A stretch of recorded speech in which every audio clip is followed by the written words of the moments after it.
Ну вот, лицо наше. Жума күнү интернетте 2 жашка чыга элек наристенин колу буту күйүп, бети башы, денеси жана жыныс органы көгала так кесилген абалдагы видеосу тараган. Кийинчерээк ал Сокулук районунун 1 жаш 8 айлык тургуну Игорь экени маалым болду. Учурда наристе райондук оорукананын жандандыруу бөлүмүндө, абалы туруктуу деп бааланууда. А еще вот ухо не показал.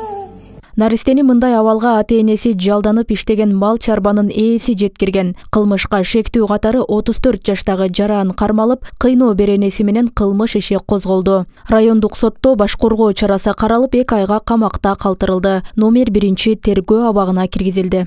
Убактылуу кармоочу жайга киргизилген 1987 туулган Сыятуу жаран болуп Сокулук районунун тургуну болуп чыккан.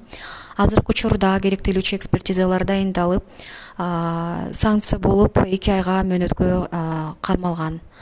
Азыркы учурда тергөө иштери уланууда. Экспертизасынын жыйынтыгы менен юридикалык баа берилет.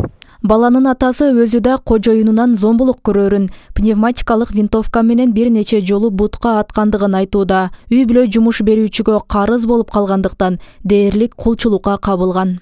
Менин аялымды да коркутуп алган. Баламды дайыма эле чымчылап, же башын сүздүрүп баштаса эле тыялы десек, бизге күч колдонуп, же дагы башка басым жасачу. Жабыркаган бөбөктүн абалынан президенттин балдар укугу боюнча өкүлү Жипариза Рыспекова, акыйкатчы аппаратынын жетекчиси Асхат Азарбеков кабар алган. Бөбөктүн атасы акыйкатчы аппаратына арыз жазып, шектүү кишинин үйүндө дагы башка бир жашы 7 айлык бала иштей турганын, алар дагы зомбулукка кабылаарын билдирди. Аталган үй бүлөнүн өздүгүн тастыктоочу документтери да жок болгондуктан балага туулгандыгы тууралуу күбөлүк алып берүү, атасынын документтерин калыбына келтирүү жана башка укуктук жардамдар көрсөтүлмөй болду.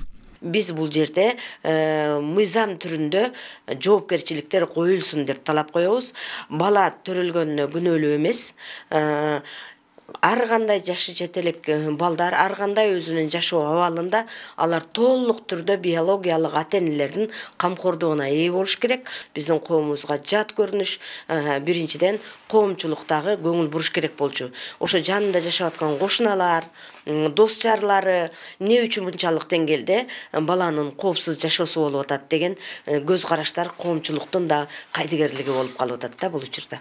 Ал арада акыйкатчы институтуна жубайлар чогуу жашабай калгандыгы, баланын апасы ур токмокко алган шектүү менен чогуу жашап, ортодо кызы бар экендиги тууралуу маалымат келип түшкөн. Мындан улам келечекте наристе кимдин колунда калаары жана ата-эненин жоопкерчилиги тууралуу да маселе каралат. 2021 жылы Кыргызстанда 417 бала зордук зомбулукка кабылган, анын ичинен 222 балага күч колдонулган.